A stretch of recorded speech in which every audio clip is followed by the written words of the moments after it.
Well, hello everyone, and thank you for joining us for today's webinar. It's great to be here with you all from snowy Iowa, but on behalf of our New York staff and the folks at the Council of State Governments Justice Center, thanks for joining us today.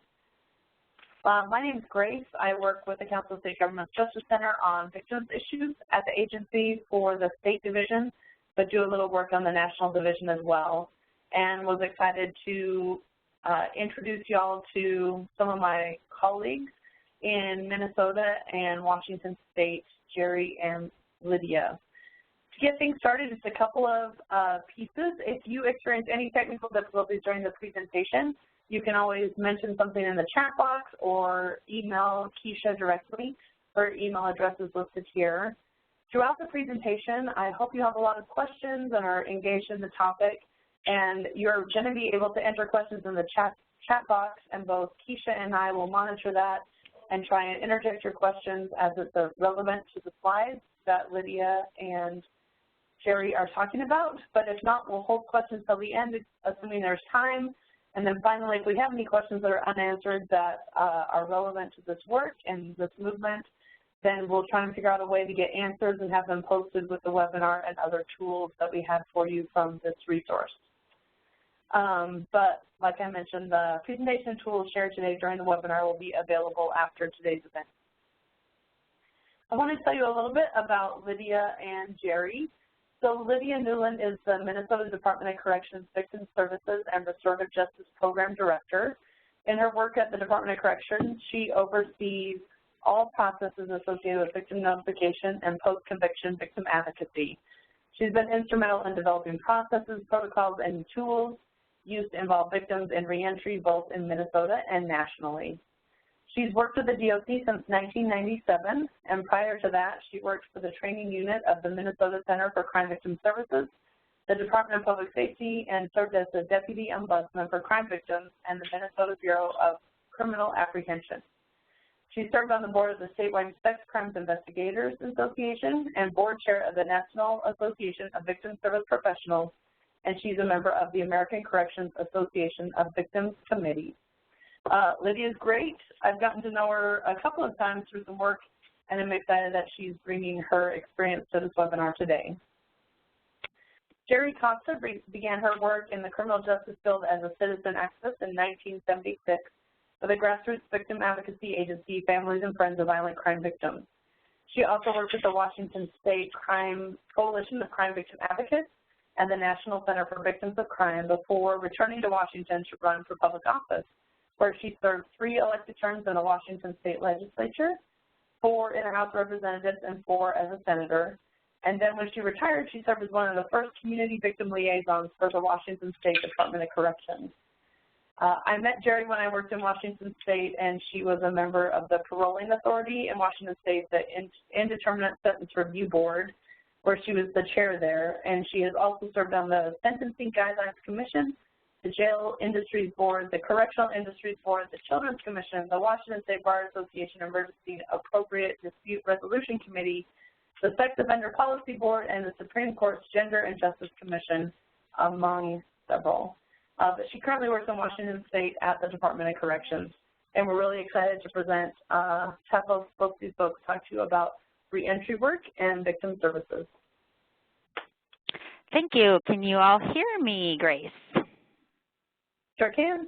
Awesome. Thank you very much, and greetings from Minnesota to everyone joining us. I am in northern Minnesota today, where it is a balmy 10 below zero with a wind chill. So I'm honored to have the opportunity to discuss the importance of victim input in reentry and the benefits to so many stakeholders when victims are a component of the reentry planning process and programming.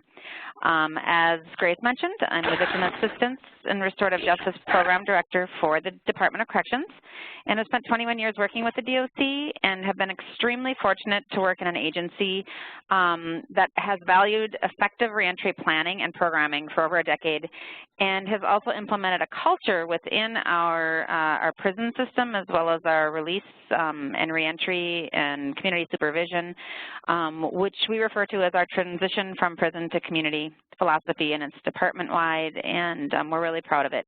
Minnesota strongly supports through policy, programming, and multidisciplinary efforts victim input and involvement in offender reentry, and they strongly support that from the day we have an offender enter into the system. I'm excited to share with you today to share with the participants today some of the promising practices that Minnesota has implemented to involve victims in reentry. Toward the end of the webinar, both Jeri and I will provide those promising practices, and any of the tools that Minnesota is currently using, we are more than welcome to share. The only thing we ask is if you make the tools better, that you send them back to us so we can all learn from one another. I've had the honor over the past few years to work really closely with colleagues across the country that also share the philosophy and the importance of involving victims in reentry, and one of those colleagues is with us today, and she is Jeri Costa. Jeri? Thanks, Lydia. Can everyone hear me all right? We can hear you great, Jeri. Thanks. Perfect. Thank you. So I'm in Washington State, as Lydia said, and it should be no surprise to you, Grace, that it's raining. So, but I'll take that over Lydia's 10 degrees below zero. I'm very pleased today to talk to you about the work we are doing in Washington State. The Washington State Department of Corrections was the very first correctional agency in the nation to implement a victim notification program in 1983. Unfortunately, that program came about because of some very tragic reentry decisions. Those reentry decisions placed an offender right back in the community near the victim he had previously raped, and resulted in the offender murdering her 8-year-old daughter, and her neighbor. Needless to say, in Washington State, we now take victim safety and offender reentry very seriously, and I'm going to be sharing with you a bit about how we do that as we go along today. So next, I just want to introduce you to our workshop objectives and just let you know that today what we want to do is increase your understanding of the role and critical importance of victim services in the reentry processes. No matter what knowledge you already bring to the table, we're confident that we're going to provide you with some new ideas and some new tools to consider. We want to enhance your knowledge of how victim service providers at various decision points and from system and community-based programs can help you, if you are an reentry provider, can help you improve the work and the decisions that you make. We anticipate that you will be able to recognize the needs and rights that victims may have at various points throughout the criminal justice system and reentry. And we really want to focus on why it's important to your work that you have a recognition of these needs and rights. And today, as Lydia said earlier, we're going to provide you with some promising practices and tools for successful victim advocacy during offender reentry. So who benefits when victims are involved in offender reentry? We know that victims benefit because their voices are heard and their safety concerns are taken into account. We know that criminal justice professionals benefit because, again, their knowledge and information in the decision-making processes are expanded by the input and information they receive from victims. The community benefits because we all make better decisions and better choices about offender reentry. And offenders do benefit, and we're going to talk more about how they benefit by having victims involved in the offender reentry process. There are others, and again, that may come to you throughout our presentation today.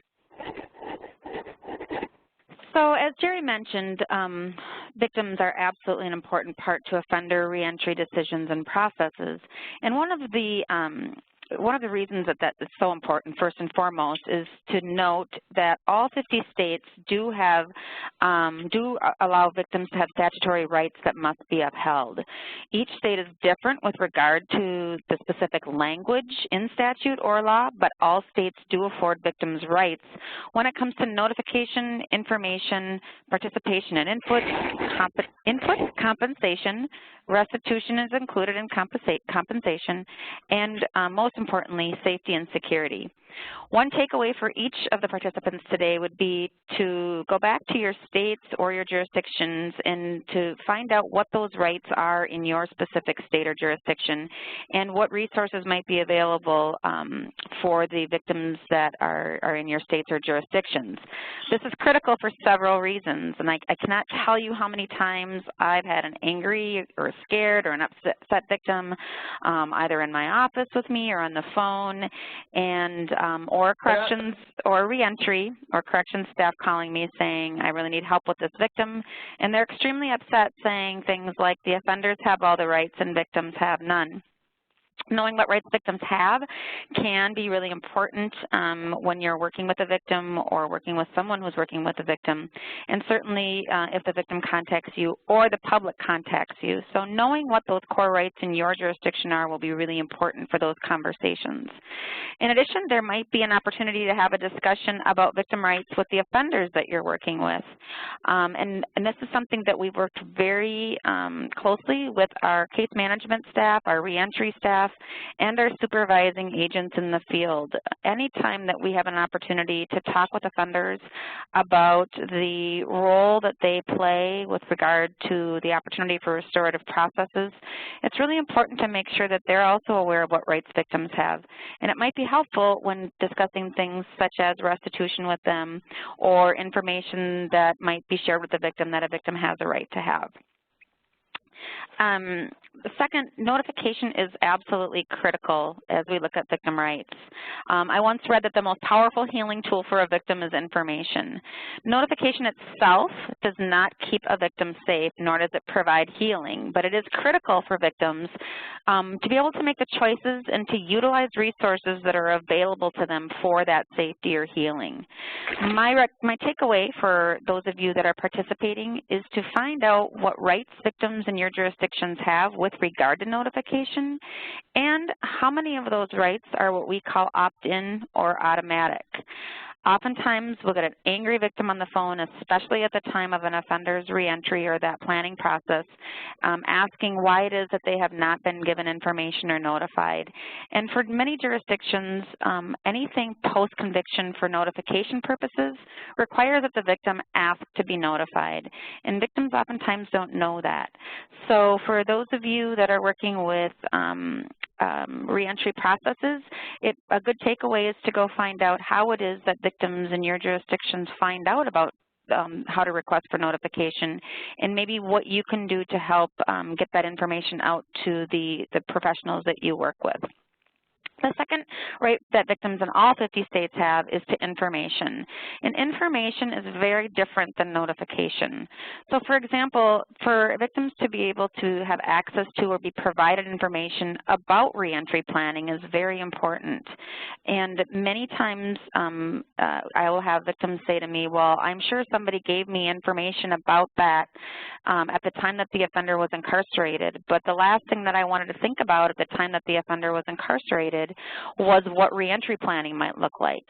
So it's really important to have different times during the victim's or during the offender's incarceration and or reentry process, as well as while they're under supervision, for victims to be able to access information. Those of us that work in the criminal justice system rely heavily on checklists and spreadsheets to tell us what to do.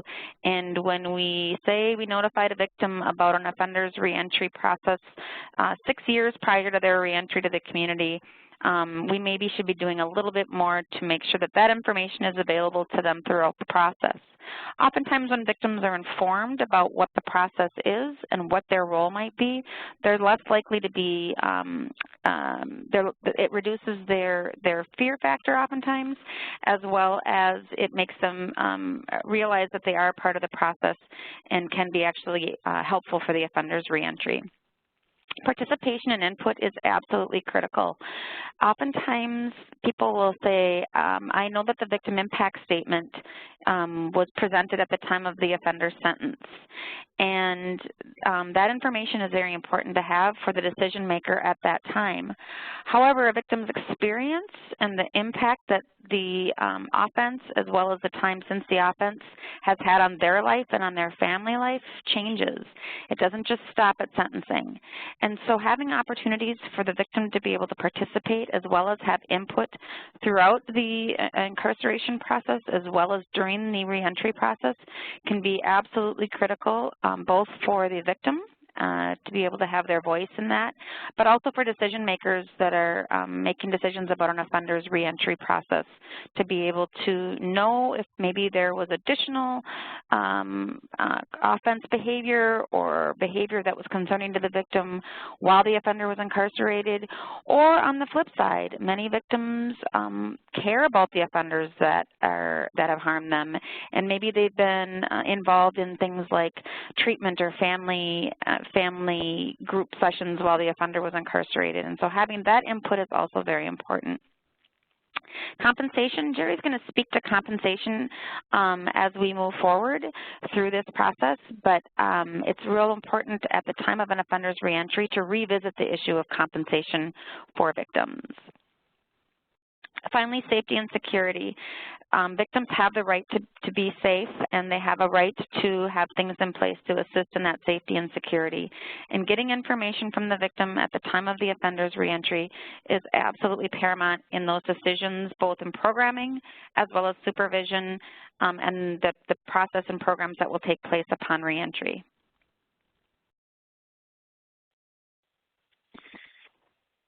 So victim input is valuable for successful reentry for offenders as well.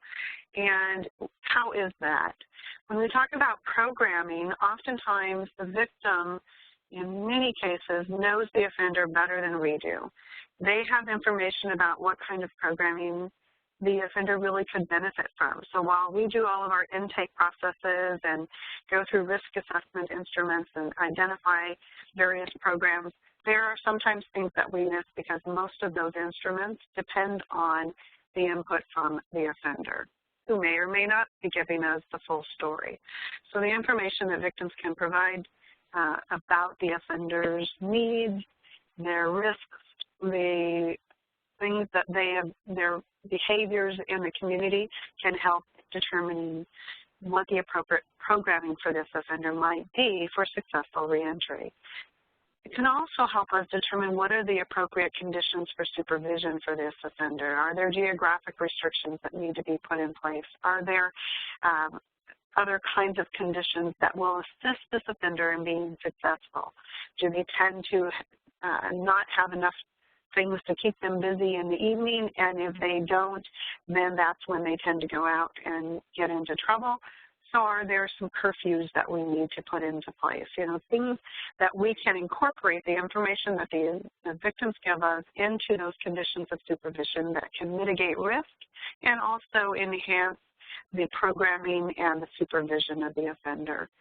There are victims who want to reunify with their offender, and if they are all working toward that, that information is critical in terms of offender reentry, what kind of programs, what kind of access they should have to each other or not, depending on the circumstances of the crime and the circumstances of their work towards their reunification. Whether or not they want to reunify, there are oftentimes issues around parenting. Many offenders do have children in common with their victims, and we need to consider how the children are going to be impacted, what are the parenting plans that are in place, how do we keep the victim safe if there is visiting allowed, for instance. So again, the input from the victim can help identify how we can help the offender reunify with his or her children if that is part of the process, even while there are safety considerations in place. Compensation obligations are critical for offenders to understand what the real cost is of the crime that they've committed. One of the things to remember is that restitution is actually a part of the sentence in most states. So it is to cover out-of-pocket expenses that were a direct result of the crime. So these are not additional pain and suffering numbers, this is money to help compensate actual expenses that the victim incurred as a result of the crime.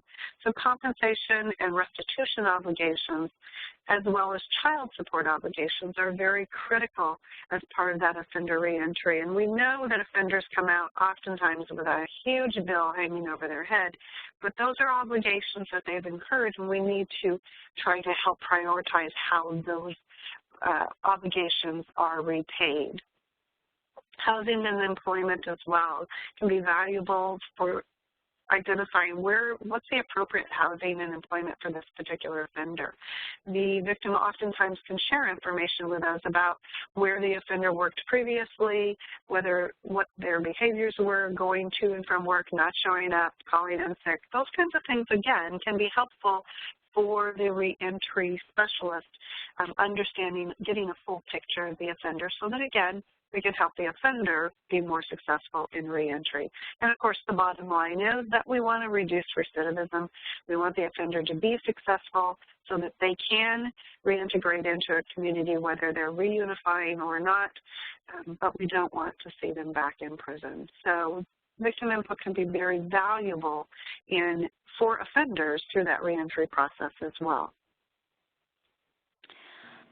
One of the things that has been most important, at least in my state, as we are looking at the issue of victim input into reentry, is we realized early on that we needed to do a lot of education within our community, and most importantly with our victim advocates that work in the community, and that we were not on opposite sides of the universe when it came to what we all needed, and we all wanted offenders to succeed in the community, because when they succeed, then we have less victims.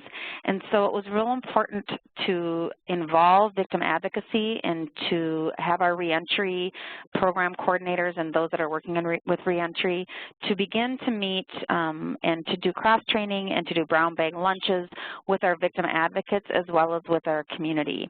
So victim input is very valuable for community and the criminal justice professionals in that victims are very vocal. They're a very vocal part of the community. One of my very dearest friends is Patty Wetterling, and for those of you that have been around a while know that Patty's son was sexually assaulted and murdered 27 years ago, and just recently the case was solved and he was found. And I talked with her the whole way to work this morning about how important it was for her to understand and to work with us over the past several years on involving victims and advocacy in the support of a successful reentry. Victims can be very vocal, and they are oftentimes heard by your legislatures, by your media, and for victims to have an understand or have input in the process and feel like they're part of the process, they're going to have probably a better, they're going to support offender reentry in a very different way than they would if they're left out of the process altogether.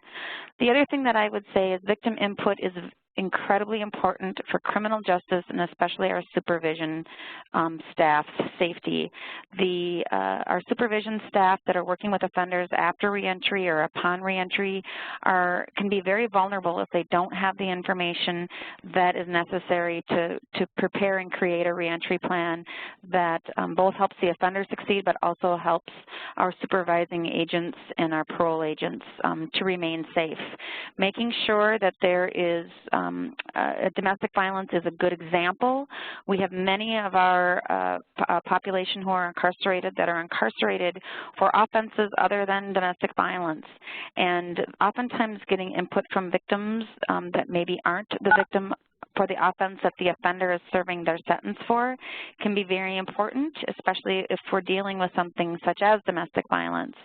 Law enforcement will tell you that the most dangerous call to go to is one where there's a domestic violence type situation. And so getting information from victims, certainly from victims that are maybe even not victim of the offense for the crime that the offender is serving their time for or reentering, can be very important for the safety of the criminal justice professionals that will work with the offender upon reentry.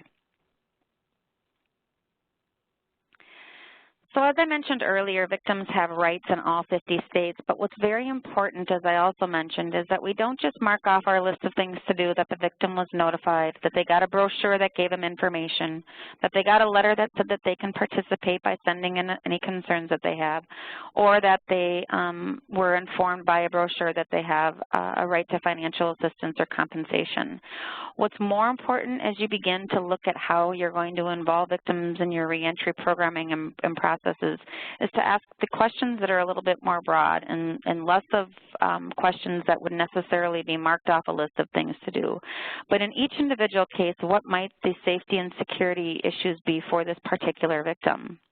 How is it and when is it that a victim might have a need to be able to be valid, to have their concerns validated, or to be able to just vent? I have worked with so many victims who get on the phone or sitting across the table from me, and they're jumping from one thing to the next. They're jumping from the moment of the offense to their anger about legislation, to their frustration about not getting restitution, to their fear about an offender's reentry, to the fact that they don't like what I'm wearing to work that day. All of these things sometimes just are a mechanism for a victim to be able to have the opportunity to be able to be validated and to vent, because the criminal justice system is oftentimes just that. It is the criminal justice system in the minds of the victims, and they oftentimes are told when they can speak and how that information might be used, but very rarely are they given the opportunity to just be heard. So having an opportunity to be able to vent and to feel validated is very important. Prediction and preparation is incredibly important. Working with an offender on a reentry plan, especially if it has to do with a situation where there might be an early release opportunity, or there might just be some parts about supervision. Many victims think we just put GPS on every offender and we know where they're going to be. Being able to predict and prepare for that reentry prior to the day it happens is essential. And so knowing that up front about the population that you're working with can be very important. And again, it's very important to work with your victim advocates in the community and in your agencies, because we don't expect that the reentry planners are the advocates. We hope that the reentry planners and program folks are working closely with the victim advocates so that the victim advocates can do this work with victims. Information and education is very important as well as that financial and advocacy support that victims need during different parts of the process that the offender goes through. So victim services, whether you have victim services at the prosecutorial level, out in the community, victim services at the corrections level, the victim services and advocates can help the reentry providers by sharing critical information all the way through the process, from that pre-conviction all the way through offender reentry and even throughout supervision. And when we say sharing victim information, we don't mean here's their name, here's their telephone number. We mean sharing the information about their safety, their concerns, the information that I spoke about earlier that victims bring to the table that can help us make better decisions and help us do a better job of supervising offenders once they do reenter the community. So victim advocates can really act as that conduit for information sharing between the criminal justice professionals that are working with the offender, that are working with that individual who's reentering the community. And it also, we as victim advocates and service providers can help, again, improve case management and supervision throughout the process, whether the offender is in jail or prison or reentering into the community with or without supervision. So victim advocates who work at various levels of victim services are really great tools and resources for the work that you do. So I just want to echo what Lydia said previously. About 8 years ago, when we started working with our corrections staff and our advocates and trying to build some bridges between them, I did a survey of our corrections and reentry staff and asked them how many had ever had any actual training in the role of victim advocates, what the difference in victim advocacy versus counseling was, who were victim advocates, what did they do, and about about 7% of the 4,500 staff that we work with in Minnesota had ever had any real training. And so what we realized early on is that we had to do a better job of making sure that our corrections staff knew what advocates were, who they were, and what their role was, just like we had to make sure that our advocates knew what the role of corrections staff was, as well as the difference between a case manager and a guard in a prison and or a parole or probation agent or a reentry planner. So in that vein, it's important to note that there are really 3 different types of advocates that you should be aware of as you're doing your work. One is your system-based advocate, and those are the folks that are usually working with your victim witness providers, which are the people that are working in your prosecutor's office. Many of those folks are the people that are really just informing victims of what the process is. They're doing less counseling, less one-on-one. They also don't have what we call privilege, which means that anything that is told to them technically could be asked about and testified to in court. Those are system-based advocates. So for those of you that have victim service providers in your Department of Corrections or as a paroling authority, those folks would also be considered system-based advocacy, as would those individuals working in your Attorney General or any state agencies. Community-based advocates are a very different type of advocate, and they do have privilege. So oftentimes victims we will say to a victim, if you have information that you don't want to be brought up in a court hearing, you really should work with your community-based advocate on that. And those are your advocates that are probably working with your domestic violence victims early on in domestic violence shelters. Those are the folks that will maybe be working with your victims of sexual assault when they go to a sexual assault advocacy center, as well as general crime, homicide, and DWI. They're more of your nonprofit type organizations that work really, and they will work with victims even if there isn't a charge or even if a case is not taken on by the victim or by the prosecutor's office. And then we have your corrections-based advocacy, and a takeaway that I would have for all of you is to find out who in your jurisdictions does the corrections-based work. Those are the folks that are going to probably be your first go-to if you have a victim or a question about a victim situation when you're working with a release plan or a reentry plan. And I would just say there are oftentimes within your communities, there are groups of criminal justice professionals and advocates who are already gathering together on a regular basis to talk about high-risk cases and work and case manage them together. So if that's happening in your community, you can usually find that out through the prosecutor's office or through your local domestic violence or sexual assault program, and avail yourself of those as well. So what Lydia's put up here is just kind of the criminal justice continuum of decision points for victim involvement.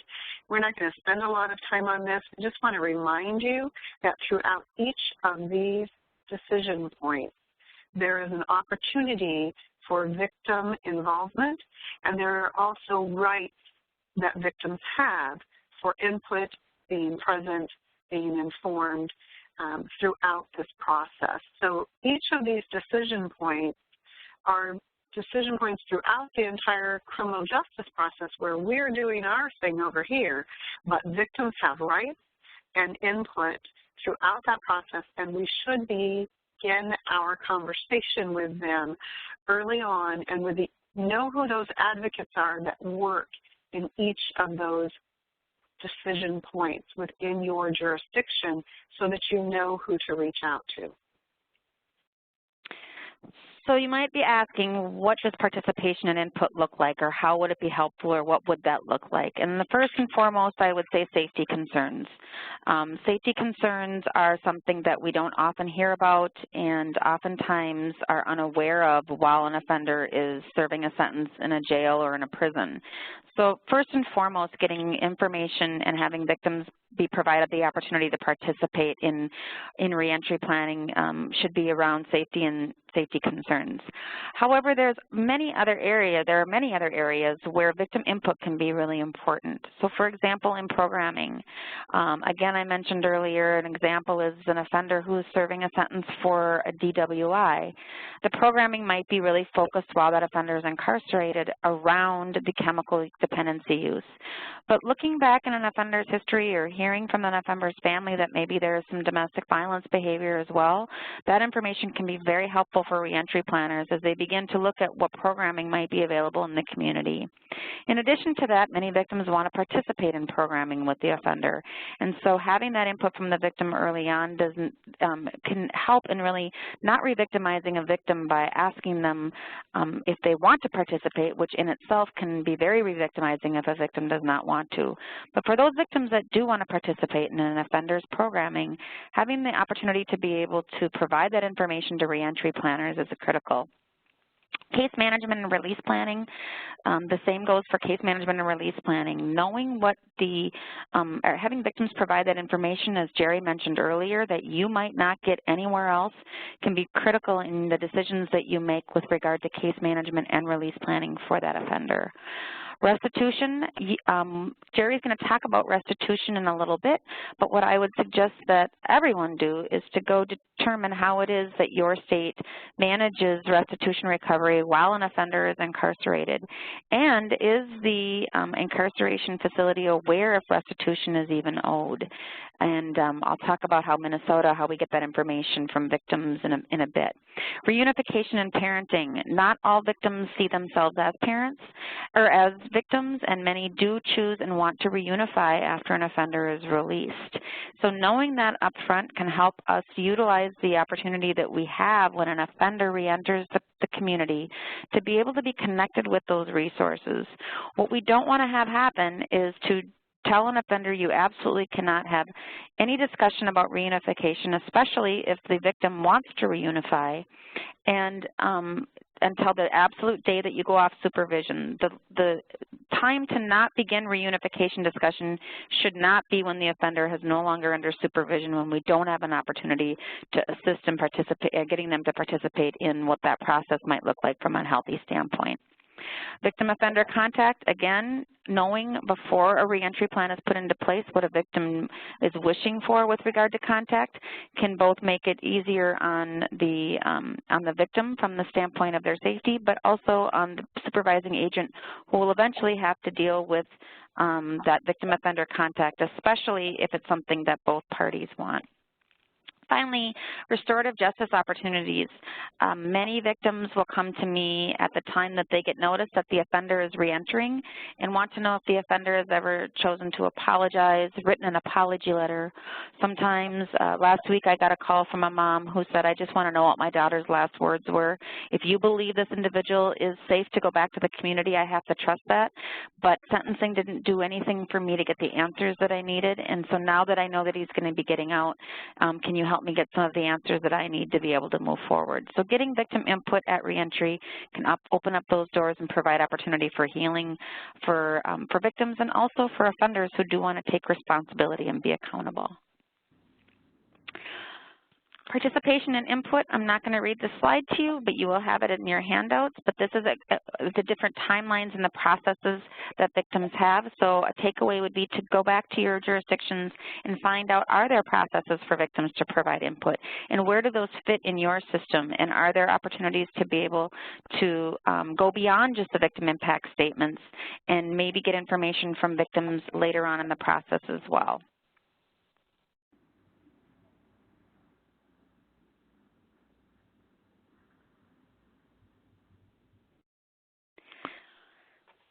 This slide is one, oh, go ahead, Jeri. Did you want to say something? This slide is one that Jeri and I spend quite a bit of time on when we work with our victim advocates as well. Not all victims do have safety concerns with regard to their offenders, but some do. not all victims want to have contact with their offender during their incarceration or reentry, and some do. So victims that have safety concerns, some of the challenges that we see with them when we don't have a good process for them to participate in reentry is they don't know, how do we know? How do we know what the offender has done while they're incarcerated? Many of the offenders actually do make changes while they're incarcerated and do treatment and are coming out a different person. But if victims don't have an opportunity to ask those questions, they don't know.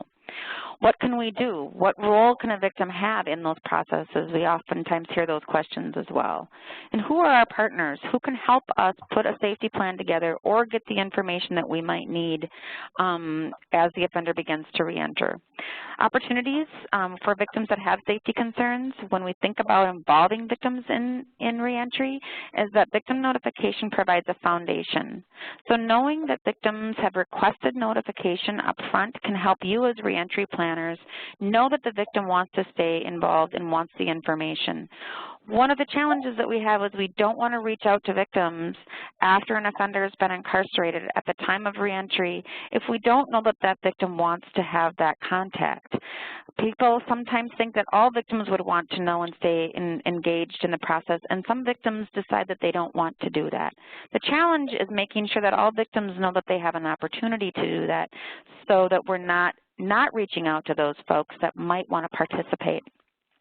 Obviously, if there's a concern about a victim's safety, then there might not be a need for that notification for that foundation, and there may be some form of duty to warn or other process that your jurisdiction has to contact a victim who hasn't requested notification. Sometimes incarceration can provide time for victims, and that time in itself will help them put into perspective what the real level of risk is for them. And having conversations with the reentry planners that can provide them information about an offender's status or information about offenders' programming can be very helpful. Incarceration behavior can be utilized for additional charges and sanctions and supervision structure. This is critical. In my state right now, we actively have a relationship and a good relationship with our prosecutors. So when we have cases where offenders have continued to harass or contact victims that did not want that contact, that we're able to look at things like charging that offender for harassment or stalking. But if we don't have information up front and victims don't know that they can contact us while the offender is incarcerated about those behaviors, we can't take those extra measures. That information is very important for our release planners and our supervision folks to know that maybe that behavior has continued while the offender is incarcerated. And again, victims can be the best source of information for corrections and for folks that are putting release plans together for the offenders. As I mentioned before, and as probably many of you know, there are victims that do want contact and a continued relationship with their offender. Some of the challenges that we have is that especially when we look at domestic violence and or child type offenses, that some victims don't see themselves as victims. And so understanding how to have those conversations with victims and still getting information from them and providing them resources is important. Some victims are family and they will want to remain a family, and so that can certainly be a challenge as well. Some victims that don't see themselves as victims still remain at high risk, especially when we're dealing with sexual violence and domestic violence. And identifying course of contact versus desired contact can sometimes be a challenge for those of us that work in corrections. In Minnesota, we recently did some victim focus groups where we went out and met with victims to address the issue of victims visiting offenders while they were incarcerated. It took us about 20 years to change the process for that, and what we found is when we talked with victims, over and over again, victims told us that they wished there had been a policy in place where they couldn't visit their offenders, because there was a policy that said that they could visit. Those offenders used that to pressure those victims to visit and continue to have contact. Some opportunities when we look at reentry and victim input for victims that do want to have contact is that we can provide support to those who are not identifying as victims. Oftentimes we'll have a victim who's very angry working with a release planner or a reentry plan because they can't have contact at the time of the offender's reentry to the community. That gives us an opportunity to talk with that victim about supports in the community that can help them with that. Many of these victims have never worked with an advocate in the community because they did not see themselves as a victim. An angry victim who cannot have contact with an offender as part of their reentry plan is an opportunity, the way I see it, to connect that victim sometimes for the first time ever to a support or an advocate in the community that can help them work through the victimization issues. Providing information to victims about reentry and rules prior to reentry is very important, especially when you're dealing with family violence. Reunification is not something that we can all turn our heads to. Many victims will want to reunify with the offenders who are incarcerated. If we can collaborate on that at the time of reentry, I think we're at we have a much greater opportunity to ensure community safety and family safety. And I just lost my screen. And then again, as I mentioned before, restorative justice opportunities are also something that are important at that time. We're at about 15 minutes, and so you're going to get these handouts, so you'll have these slides to look at.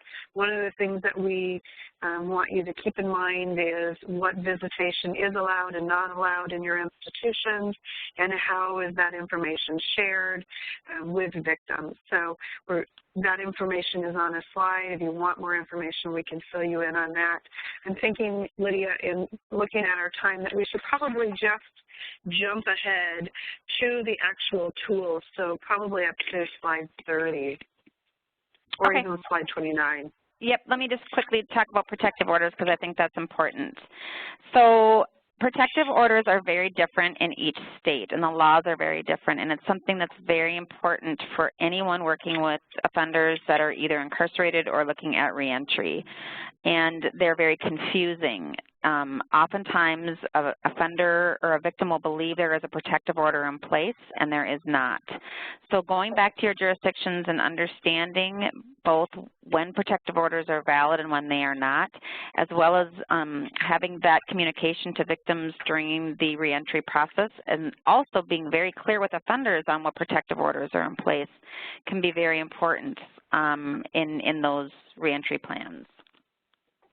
Some promising practices with protective orders, if I can get this to go. It's to screen offenders at intake. So going back to your prisons or your jails and asking them if they have a process to screen offenders at intake for active orders. Developing a no contact order for incarcerated offenders, which I'm going to show you in our tools. Developing a process for communication with victims at or prior to offender intake so that they know what protective orders are valid and which are not, and making sure that your partners, like your prosecutors and your advocates, are well aware of what orders are in place and what will be needed if there is continued contact while the offender is incarcerated or upon release outside of just a violation of their supervision. But potentially there might be a situation where there would be additional charges that would be in place. Did you want to say anything quickly on compensation, Jeri? No, okay. I think we should probably get to the tools so that they can walk away with some. We can really talk about what those tools are. So we strongly believe that advocates and criminal justice professionals begin involving victims in reentry at the time of the offender is incarcerated. And so I'm going to share with you some of the things that we have done in Minnesota with regard to that. We were initially we started a process where we began working with our victims 180 days before an offender's release. That's when our reentry process starts in Minnesota. What we realized is that that was way too late, and so we created a couple of different things. One is an advocate exit checklist, and when I say advocate, I'm speaking about our victim witness folks in the community, people that are working with that victim at the very end, right before an offender is sentenced. That checklist is in your handouts and available to you. Feel free to tweak it, get it to your prosecutors. Again, my only request is if you make it better to please send it back to us. I am also finalizing a guide that will go with this checklist that speaks a lot to victim input into reentry and protective orders and restitution and programming, and gives advocates actually the conversation to have with victims. So that will be in your handouts that will be available after this after this webinar. We've also created something that we call victim input at intake. When a victim requests notification from the Department of Corrections in Minnesota, the victim gets a notice that we've received their request, and we put into that letter a form that is also going to be part of your handouts that asks victims for information that would be helpful for us as we begin to put a case plan together for the offender while they're incarcerated, but it's also used to begin to look at things that maybe should be considered at reentry. That information is also will be in your handouts. We have created a victim input at reentry, and this is very important. We right now have about 65% of our victims that are sending back their input at reentry form, asking questions, everything from does the offender owe you restitution, to do you have concerns about the offender's reentry, do you have children in common, do you wish to have information about restorative processes, do you have, we put several items in there that we took from the Stalking Resource Center, because many of an offender's stalking-related behaviors will not be something that you will find in a court order or even in a pre-sentence investigation. So that reentry form is available for you all also as a handout. As well as we have built in actual threat assessments to those as well. This is the input at reentry, and as you see, it's just a document that they can fill out. We also send it to them by email, and they can fill it out as a fillable form. They can upload it right to our site, so we get it immediately. The final takeaway that I would mention from Minnesota is that we have something that we call a request for no contact directive, and oftentimes offenders will come to prison and they will not have a protective order in place. We have something that we have internally where anyone can ask that offender be given a directive not to have contact with them. It's not a protective order and it's not a court order, but it's utilized within our facilities to give an offender an order that they must abide by. If they don't abide by it, they can be disciplined internally. What's more important about this form is that these are the forms that we then, if we have directives that are disobeyed and the offender continues to contact a victim or anyone who does not want contact, we get that information to our release planners and our reentry planners and our agents in the community so that they know what that offender's behavior has been while they're incarcerated. Violation of these no contact directives have also been instrumental in assisting us in getting offenders prosecuted or charged for stalking-related behaviors. We utilize the reentry and the intake and the information we get from victims to develop, in some situations, a victim wraparound process, which is very similar to Washington's. So, Jeri, go ahead and talk about your process.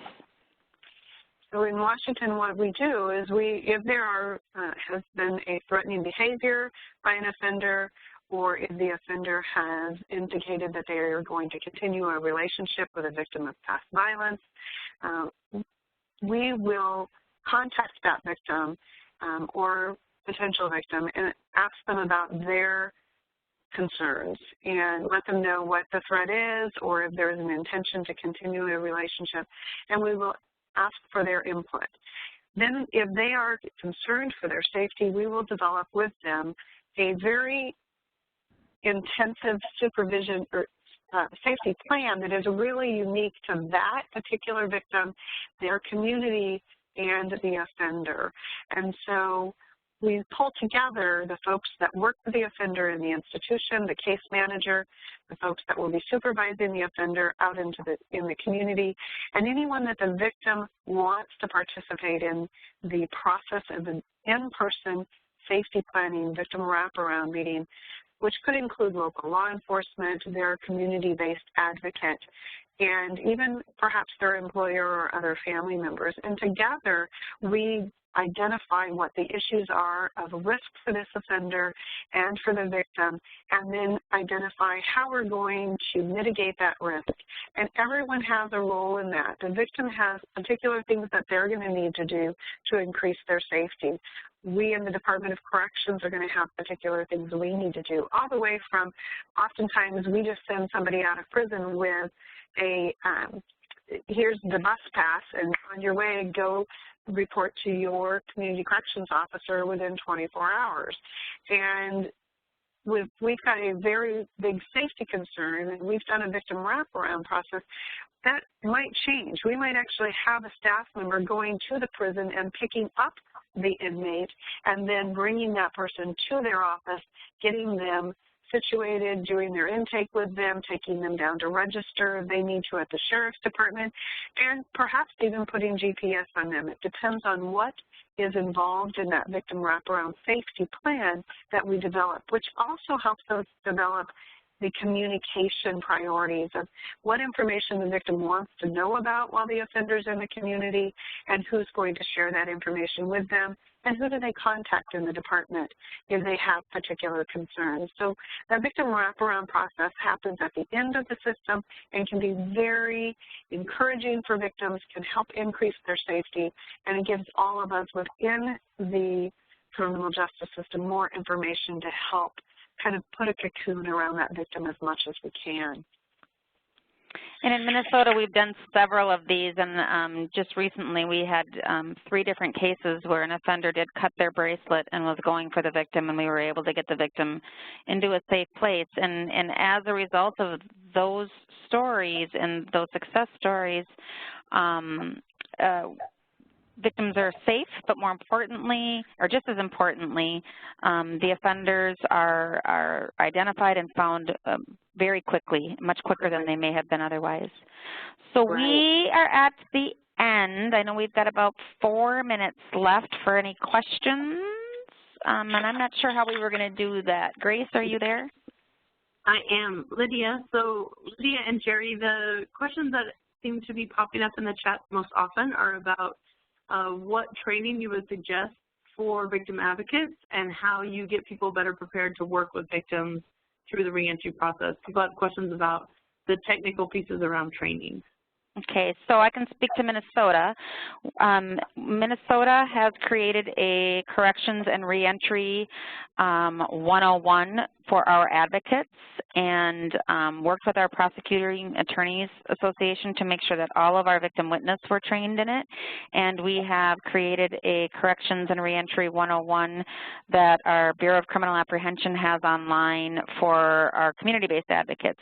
I created a training for all of our corrections and reentry staff about working with crime victims that we provide to all new staff that would be working with victims, and also to all of our reentry folks and our community supervision staff.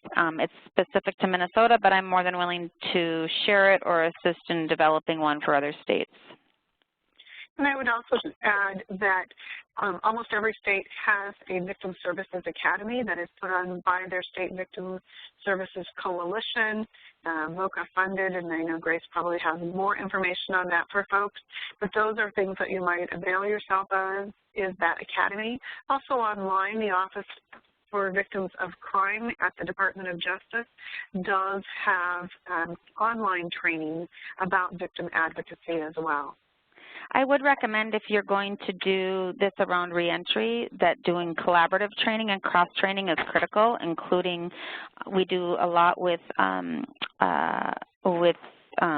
play, not asking participants to role play, but showing them what it would be like to have a phone call, what to listen for if you are a reentry staff, what to listen for if you're a victim advocate, and that seems to be a much better way of training versus just online or sitting in a classroom. Right. This is Grace. Lydia and Jeri, can you talk a little bit to, so it seems pretty clear that if someone's a victim advocate in a reentry or corrections department, what training they would need. Would you recommend specific elements of training for people who are reentry professionals who just want to be more victim accessible or approachable or appropriate? Oh, absolutely. We call that victim impact training. That's different than victim training specific to reentry. I believe strongly that anybody who works in corrections or in reentry should have a general understanding of trauma and different from maybe the trauma-centered work that we're doing with offenders. So absolutely, the Office of Victims of Crime has a Victim Impact online, a curriculum where you can actually go in and do the training yourself, and it provides videos of victims' experiences. I can send that to you, Grace, and you can send out the link. Right, and also making sure that you're in contact with your local victim coalitions because, again, they do general public training, not just advocate training. So avail yourself of the resources that are within your area as well. And also go and offer to do training for them about what your role is, because that's one of the challenges that we initially had in Minnesota is we realized we had to train each other and understand where each other was coming from before we could begin to work together. Right. Well, yeah. Thank you, Jeri, and thank you, Lydia. That's a lot of information in an hour, and I think you were very efficient and comprehensive in your approach. So thank you very much for joining us. And thanks, everyone, for being on the phone. We had a couple of questions we were unable to answer, and we'll look to answer some of the questions about sex offenders specifically and reunification, as well as some of the sharing of specific tools for people who are interested in that. But I appreciate your time today, and again, thank you, Jeri and Lydia, for joining us today, and have a great rest of your Wednesday. Thank you. Thanks, everyone. You.